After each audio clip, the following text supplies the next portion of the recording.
Hello friends, स्वागत है आपका टॉपिक स्टडी में। तो आज हम पढ़ने वाले हैं इंडियन कॉन्स्टिट्यूशन में fundamental rights. Trick to remember fundamental rights.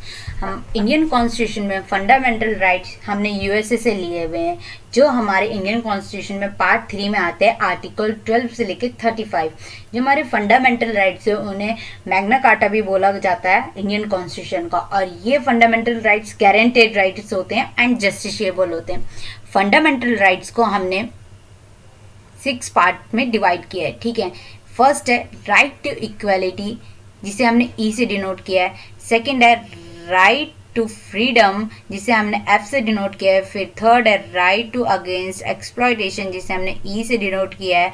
और फिर फोर्थ है राइट टू रिलीजियस फ्रीडम, जिसे हमने आर से डिनोट किया। और फिफ्थ है कल्चरल एंड एजुकेशनल राइट, जिसे हमने सी से डिनोट किया है।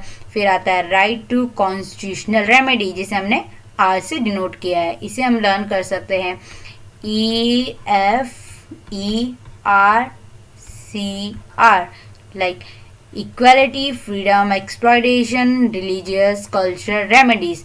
फिर आता है हमारा right to equality.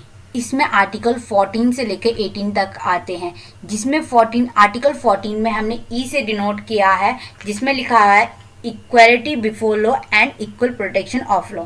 Equality before law and equal protection law article 14 में डिफाइन किया हुआ है, जिसे ई से डिनोट करते हैं। यहाँ पे हमने लिखा हुआ ई, ठीक है। फिर आर्टिकल 15 में आता है प्रोहिबिशन ऑफ डिस्क्रिमिनेशन, जिसे हमने पी से डिनोट किया है। प्रोहिबिशन ऑफ डिस्क्रिमिनेशन मतलब no discrimination on certain ground, जैसे लाइक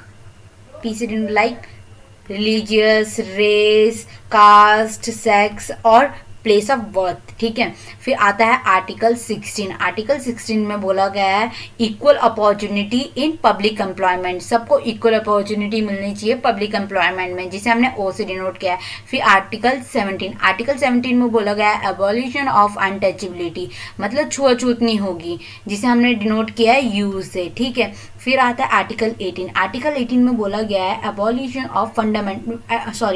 ऑफ टाइटल मतलब टी से डिनोट किया। टाइटल मतलब अगर आपको जैसे पद्म भूषण, विभूषण मिले तो ये आप अपने नाम के आगे नहीं लगा सकते हो, वरना ये एबॉलिशन हो जाएंगे, ठीक है। फिर आता है हमारा फ्रीडम्स। हमारे पास 6 फ्रीडम है, ठीक है, जिसे हम एफ से डिनोट करेंगे। 6 फ्रीडम क्या है? Freedom to speech, freedom to assembly, freedom to association, freedom to movement, freedom to resident and freedom to profession.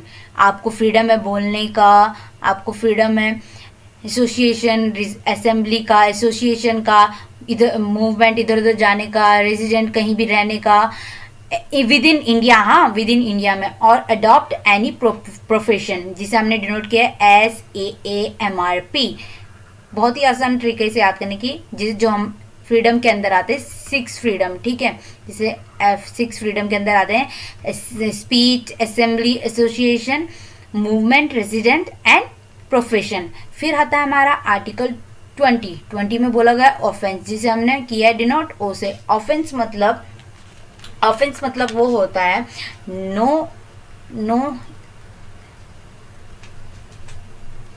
No ex post facto law, मतलब जो आज का लॉ बनेगा ना उसी अकॉर्डिंग आपको सजा देनी पड़ेगी, इसमें बोला गया। और इसमें एक और आर्टिकल 20 में एक और बात बोली गई है, नो डबल जियोपार्डी, मतलब एक जुर्म की एक ही सजा मिलेगी, दो सजा नहीं मिलेगी, एक जुर्म की एक ही सजा मिलेगी। फिर आता है हमारा आर्टिकल 21A, ये सबसे इंपॉर्टेंट राइट है, जिसमें बोला गया है right to life and personal liberty, ठीक है, ये हर किसी का राइट होता है, जिसमें हमने एल से डिनोट किया है। फिर हमारा ये आर्टिकल 21A आता है, जिसे हमने बाद में अमेंडमेंट करके जोड़ा गया है, जिसे आर्टिकल 21A में एजुकेशनल है, जिसे अमेंड किया था 86 कॉन्स्टिट्यूशन अमेंडमेंट एक्ट 2002 में। ई से हमने ई से डिनोट किया है। इसमें बोला गया है 6 से लेकर 14 तक बच्चों को पढ़ाना जरूरी है। और ये किसकी रिस्पॉन्सिबिलिटी है? ये पेरेंट्स की रिस्पॉन्सिबिलिटी है, ठीक है। ये पेरेंट्स की रिस्पॉन्सिबिलिटी है कि वो 6 से लेकर 14 ईयर के बच्चों को अपना स्कूल भेजे और पढ़ाएं, ठीक है। फिर आता है ये अरेस्ट, आर्टिकल 22 में बोला गया है अरेस्ट, जिसे हमने डिनोट किया है सी से, ठीक है, आर्टिकल 22 में से हमने डिनोट किया है सी से, ठीक है। इसमें बोला गया है protect you from arrest and detention, और इसमें 24 आवर के अंदर मजिस्ट्रेट के अंदर आपको पेश किया जाएगा। फिर आता है हमारा राइट टू अगेंस्ट एक्सप्लॉयटेशन, जिसे आर्टिकल 23 और 24 बताया गया है। 23 में बोला गया है ट्रैफिक एंड लेबर फोर्स मतलब कि ट्रैफिक एंड लेबर फोर्स 23 में, जिसे हमने टी से डिनोट किया है। इसमें बोला गया है राइट टू अगेंस्ट एक्सप्लॉयटेशन, आपका राइट है right to against exploitation and prohibition of traffic in human being. और फिर आता है आर्टिकल 24 में बोला गया है चाइल्ड लेबर मतलब prohibition of employment of child labour in factory, मतलब 14 साल के बच्चों को आप फैक्ट्री में काम नहीं करवा सकते हैं। फिर आता है राइट टू रिलीजियस, जिसे आर्टिकल 25 से 28 में बोला गया है राइट टू रिलीजियस, मतलब 25 में बोला गया है प्रोफेस मतलब किसी भी धर्म को अपना सकते हो आप, आर्टिकल 25 में बोला गया। 26 में बोला गया मैनेज रिलीजन के बारे में बोला गया, पब्लिक ऑर्डर के बारे में बोला गया, freedom to manage religious affair, ठीक है, इसकी फ्रीडम है। फिर आर्टिकल 27 में बोला गया टैक्स मतलब इसे हमने टी से डिनोट किया, ठीक है। इसमें बोला गया टैक्स मतलब आप किसी भी रिलीजियस के बेस में टैक्स नहीं पे करेंगे, ठीक है, मतलब नॉट टू पे any tax for favouring any religious. फिर आता है इंस्टीट्यूशन, आर्टिकल 28 में इंस्टीट्यूशन के बारे में बोला गया है कि आपको फ्रीडम है किसी भी रिलीजियस इंस्ट्रक्शन को अटेंड करने की, ठीक है, कोई भी इंस्टीट्यूशन हो। फिर आता है हमारा कल्चरल एंड एजुकेशनल राइट में आर्टिकल 29 एंड 30 आता है। 29 में बोला गया है माइनॉरिटीज एंड 30 में बोला गया है एजुकेशनल इंस्टीट्यूशन स्टैब्लिशमेंट, ठीक है। आर्टिकल 30 में जिसे हमने ई से डिनोट किया है एजुकेशनल एंड इंस्टीट्यूशनल स्टैब्लिशमेंट। फिर आता है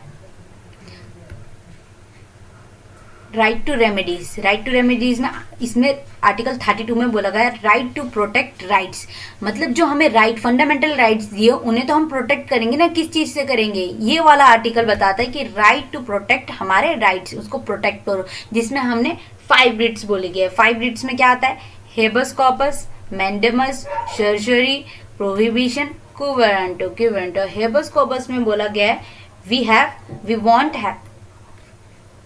हेबस कॉर्पस में बोला गया we want have the body, ठीक है, मतलब किसी भी आदमी को इलीगल डिटेंशन नहीं किया जाएगा, ठीक है।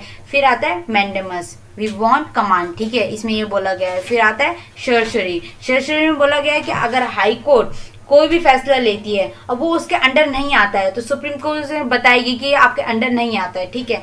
फिर प्रोहिबिशन में ये बोला कि टू इनएक्टिव, ठीक है, टू इनएक्टिव। फिर आता है सर्जरी कोई भी किसी की तरफ फाइल कर सकता है, कोई भी स्टेशन अगर कोई काम नहीं कर रहा है तो, ठीक है। तो ये थी हमारी इजी ट्रिक फंडामेंटल राइट याद करने की, ठीक है, जिसमें है EPOUT, ठीक है, जिसमें ई में बोला हुआ है equality before law and equal protection of law, ठीक है। पी में बोला गया है प्रोहिबिशन ऑफ डिस्क्रिमिनेशन, ओ से बोला गया है opportunity on public employment, you से बोला गया है अनटचेबिलिटी, ऑन टी से बोला गया है टाइटल, ठीक है। फिर आता है FOLEC फॉलिक, ठीक है, फॉलिक में याद कर सकते हो आप इसे, जिसमें आर्टिकल 19 में बोला गया है फ्रीडम, आर्टिकल 20 में बोला गया है ऑफेंस, एल से बोला गया है आर्टिकल 21 में लाइफ, एंड ई से 21A में बोला गया है एजुकेशनल, और सी से बोला गया है आर्टिकल 22 में सर्टेन डिटेंशन, जिसमें अरेस्ट वाला आता है, ठीक है। फिर आता है TC, ठीक है, टी और सी, टी से बोला गया है ट्रैफिक लेबर और सी से बोला गया है चाइल्ड लेबर। फिर आता है PMTI, ठीक है, PMTI, इसमें पी में बोला गया है प्रोफेशन, एम से बोला गया है मैनेज रिलीजन, टी से बोला गया है टैक्स और आई से बोला गया है इंस्टीट्यूट। फिर लास्ट में आ जाता है ME, एम और ई। एम से बोला गया है माइनॉरिटीज़ और ई से बोला गया है इस्टेब्लिशमेंट ऑफ एजुकेशनल इंस्टीट्यूट। ये थे हमारे फंडामेंटल राइट्स, जिसमें आर्टिकल 14, 15, 16, 17, 18, 19, 20, 21, 21A, 22, फिर आता है 22, 23, 24, 25, 26, 27, 28, 29 और 30। फिर 32 में तो आपको पता ही है रेमेडीज है, जिसमें फाइब्रिड बोला गया है। तो थैंक यू गाइज। आपको अगर अच्छा लगे हुए वीडियो तो प्लीज़ लाइक करें, शेयर करें और सब्सक्राइब करना ना भूलें। Thank you so much.